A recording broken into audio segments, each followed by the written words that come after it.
There's my sign.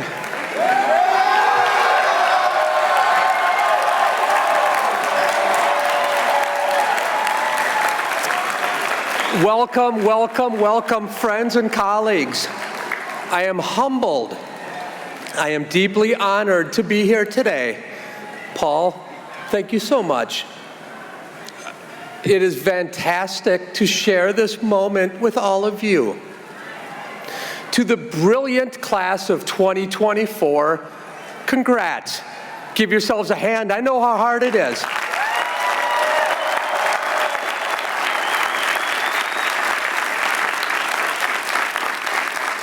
The odds didn't want you here, yet you find yourselves at this new starting line together. Parents and grandparents, if you can hear me, this is a special day for all of you too. I know how very proud you are. I have 4 graduated this spring myself. You all should be proud. Your loved one has just achieved the new American dream, earning a UChicago degree.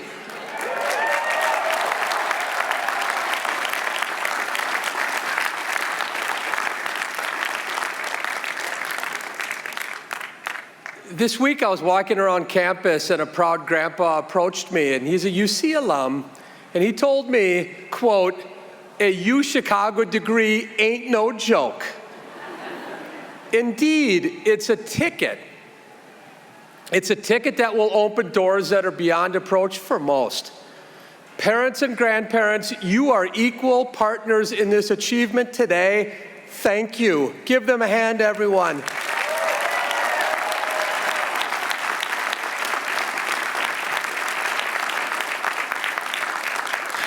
Now, grads, I know what you're thinking. Why did they let this person speak? Did the president lose some sort of bet? The answer is simple. I come with a surprise. I am here to conduct the largest field experiment in the history of convocations. Now, if it wasn't pouring rain, I would have you take out the white or maroon sheet of paper in your bag, but I'm not going to make you do that because I don't want to ruin that. But there's a white and maroon sheet of paper, and it has a QR code in your bag. The first code that we need to unlock is I need you to chant as loud as you can, "Go Maroons," on 3.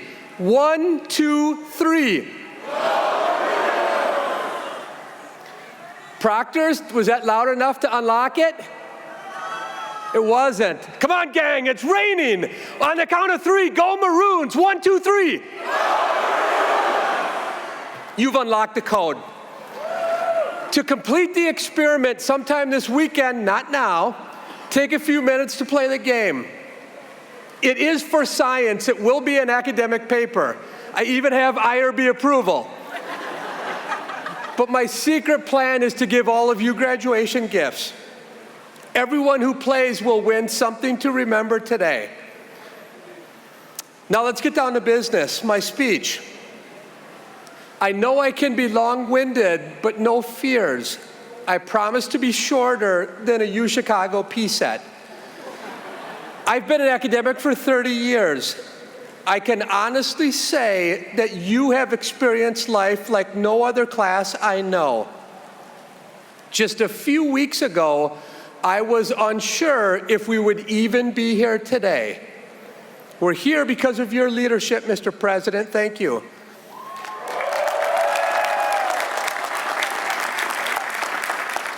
For our graduate students, many of you faced COVID-19 as undergrads.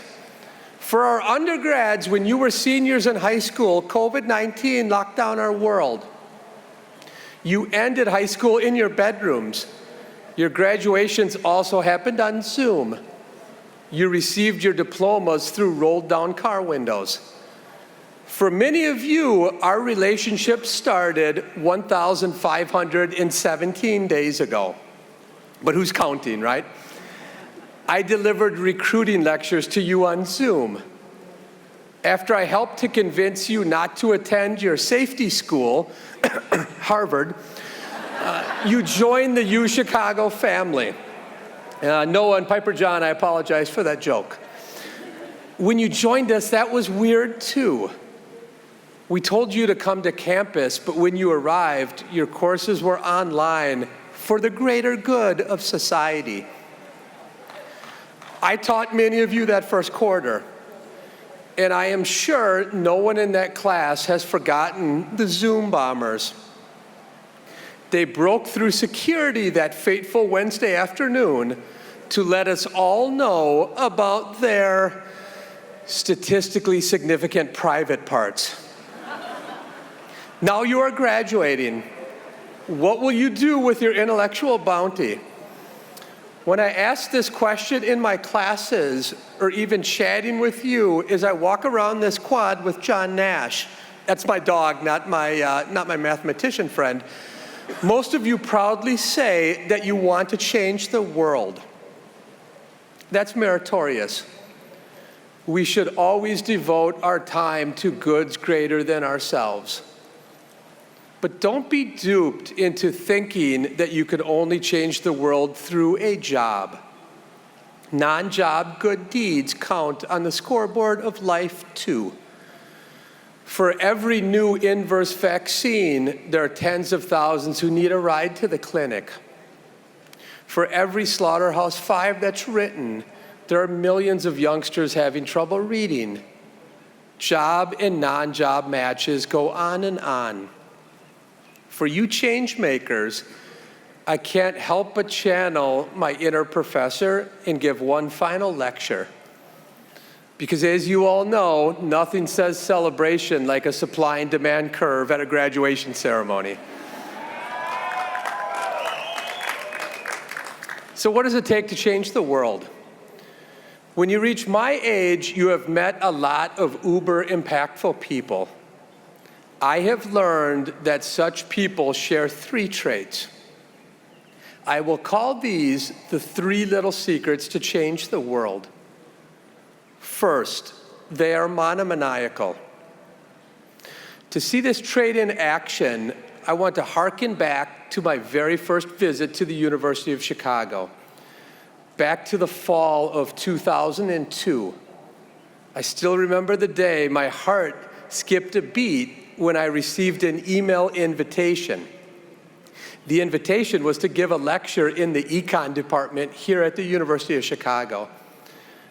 Of course, I heard about the vaunted Chicago econ department, how vicious their seminars were.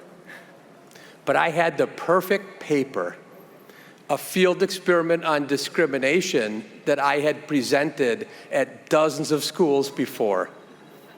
I had heard every possible critique, and I had a polished answer for everyone. On presentation day, I walked in with my 73 transparency slides. Right over there in the Edward Shills seminar room on the 3rd floor of the SSRB. That's where the econ department was located back then. The room was jam-packed. I flipped on the transparency machine, placed my first slide on the projector, and the door opened. In walked a man wearing a hospital gown with a plugged IV attached to his left wrist. I was thinking, these Chicago economists sure go to great lengths to throw a presenter off his game. But no fears. I've presented this paper dozens of times before. After my first sentence, hospital gown guy asks a deep and penetrating question that I'd never heard before. Yikes. But I handled it okay. A minute later, hospital gown guy fires another novel question. Well, it's getting a little harder now, I told myself, but let's press ahead. Fast forward 90 minutes. Hospital gown guy is still asking uncommon and piercing questions when the seminar organizer stands up and says, well, that's it. I say, wait a moment. I'm only on slide 13 of 73. I haven't even gotten to my experimental design yet. Ignoring me, Everyone walks out of the room, including hospital gown guy. I still didn't know the identity of this fellow who just torched my big chance at impressing the Chicago Economist. Shell-shocked, I found a cab to the airport and flew back to DC. The next morning, I received an email from Gary Becker. If you have never heard of Becker, he is perhaps the most influential economist of the 20th century. He let me know that he loved my lecture. I responded, Professor Becker, I didn't even know that you were in the room. He said that he came from the hospital. He convinced his doctors to check him out so he could be at my lecture. Gary was not there on a personal vendetta. He was there to learn and make my scholarship better. Gary was monomaniacal about using economics to understand and change every aspect of life. To be monomaniacal, you must love what you are doing. And usually that means you specialize in your comparative advantage. Each of us has a unique skill set. Changemakers embrace their comparative advantage. If you're the person who can explain blockchain at a Darty, own it. Did I use Darty correctly? The Fiji boys are like, yeah! I learned that portmanteau last week for my daughters, Annika, Greta, and Amelie, so thank you so much, daughters. That's one of my favorite portmanteaus now. If you're the one who can explain Anna Karenina to a 3-year-old, well, that's your niche. Never forget one economic truism. Those with brilliant uniqueness will be in constant demand. This is especially true in today's labor market. To be clear, being monomaniacal doesn't mean having to check yourself out of a hospital during treatment. It also doesn't mean misplaced grit or refusing to quit on the task at hand. My second little secret is about the optimal quitting rule. Yes, I'm going to argue that we don't quit enough. I hear a little bit of mumbling in the back through the rain. At this point, many of your parents and grandparents are angry because they think I am about to undo the hardcore stuff that they have taught you from day one. I'm going to try. Look, I was raised the same way. As a bucolic from Wisconsin, I lived in the shadow of Vince Lombardi, where my truck-driving father drilled into me, Johnny, winners never quit, quitters never win.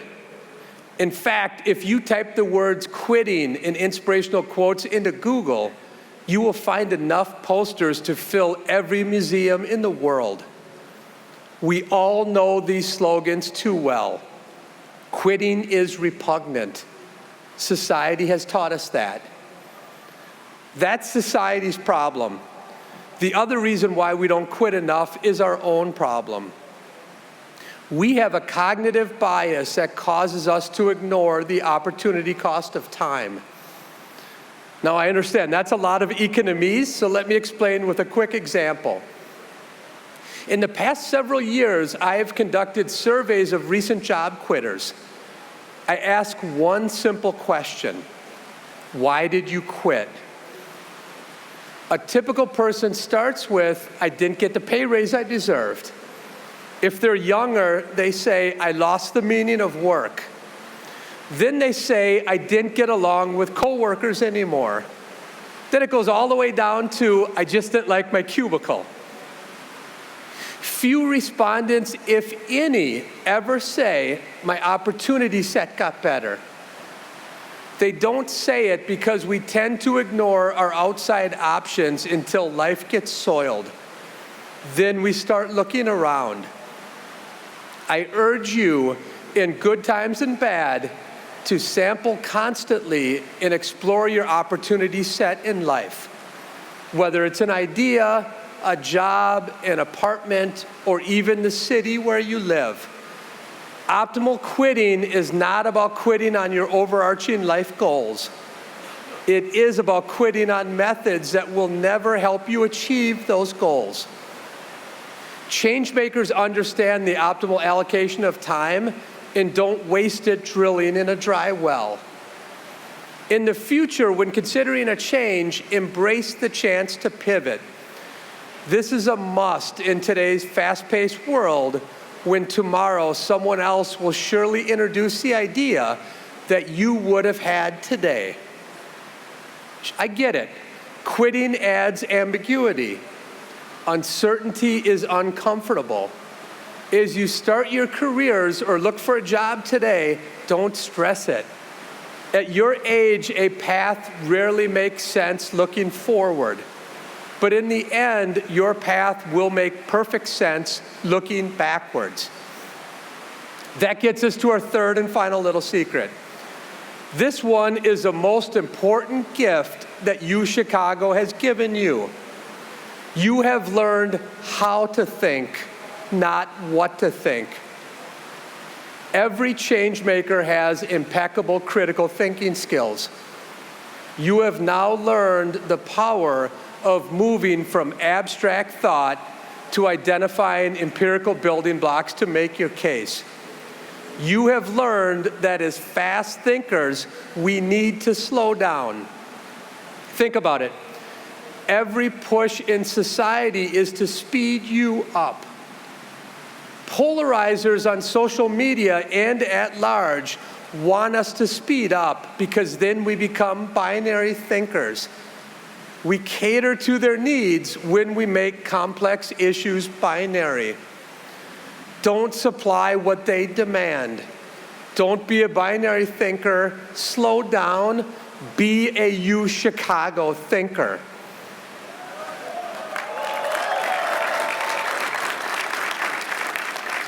Such skills are cherished because they transcend boundaries, encourage innovation, and stimulate problem solving. Where induction ends, deduction begins. The magic in how we have given you these tools involves a recipe with 2 ingredients. The first ingredient is the core curriculum. I consider the core the academic equivalent of a Tinder profile that says, "I enjoy long walks through the existential void." The core has deep roots here at UChicago. From our first president to our current president, who has coupled classroom learning with research opportunities in labs and centers to enhance critical thinking skills. These core roots run across campus and have shaped generations of students. But that is only half the recipe. What is that second magical ingredient? It's all of you. Not merely as individuals, but as a collective. We have simply helped you discover your inner self by providing a coordination device. We call it classes. You all have taken the baton from there. Throughout your 4 years, you have been immersed in a culture of extreme curiosity. Your peers have entrenched in you a habit of constructive skepticism, not only in the points of view of others, but most importantly, in your own beliefs. In the classroom, you have learned to seek inspiration from one another.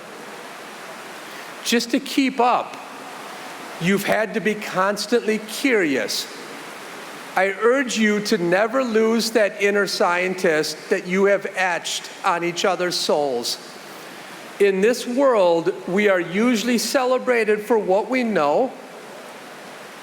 You have learned to appreciate what you don't know. That is invaluable. The power of not knowing makes you constantly curious. Changemakers are people whose inner scientist is never satiated. An inner scientist who is constantly curious. Take that inner scientist to the world, not only in your job, but in life. Some experts argue that liberal arts education is dead. I disagree, full stop. Yes, this fervent disagreement is coming from the architect of the biz econ major. All of you represent my best evidence of the great potential of a liberal arts education. So there you have it. You're getting poured on. Monomaniacal, constantly curious, critical thinkers who optimally quit. That is a UChicago grad. That is who I want on my team. But as many of you know, when I teach, I love giving just a little bit of extra credit. So I'm going to be fast and give you mine. My extra credit tidbit concerns the power of having that special person in your life, be it a spouse, partner, relative, or dear friend. Don't push your rock uphill alone. You will suffer. Struggle together, and the ascent will be meaningful. That special person will help to focus on what's right, not wrong, what can be done to change the world, not what cannot be done. My special person is Dana Suskind, my research and life partner. Thanks for helping me push the rock up the hill, Dana.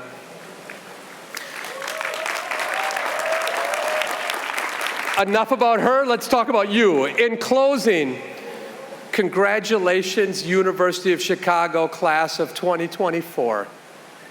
You have experienced Chicago life like no other class. You have conquered it. You are uniquely situated to have deep impact. May your utility functions remain convex, your endowments diversified, and your memories of this uncommon place forever deep.